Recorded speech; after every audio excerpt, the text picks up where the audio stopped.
কুমড়ো পাতায় মাগুর মাছ ভাজা। মাছ নিয়ে নিয়েছি আর নিয়েছি কুমড়ো পাতা। এবার মাছে পেঁয়াজ, রসুন, জিরা বাটা দিয়ে দেব। আর দিয়ে দেব হলুদ গুঁড়ো, মরিচ গুঁড়ো, ধনিয়ার গুঁড়ো, লবণ আর তেল। এবার সব কিছু ভালোভাবে মাখিয়ে নেব।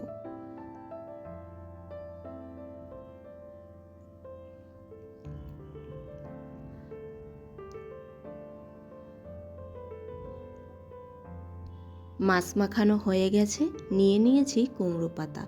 এবার পাতার উপর মাছ আর মশলা দিয়ে পাতাটা মুড়িয়ে নেব।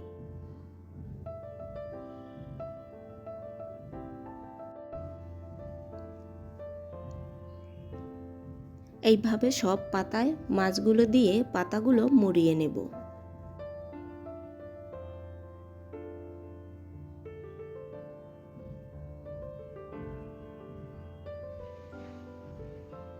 সব পাতাগুলো মোড়ানো হয়ে গেছে, কড়াইতে তেল দিয়ে দিয়েছি। এবার একে একে মাছগুলো দিয়ে দেব।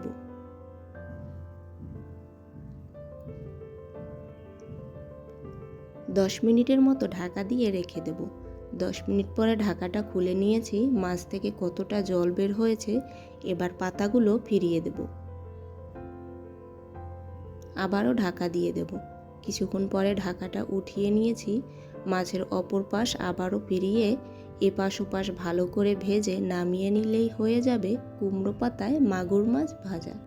খেতে কিন্তু দারুণ লাগে।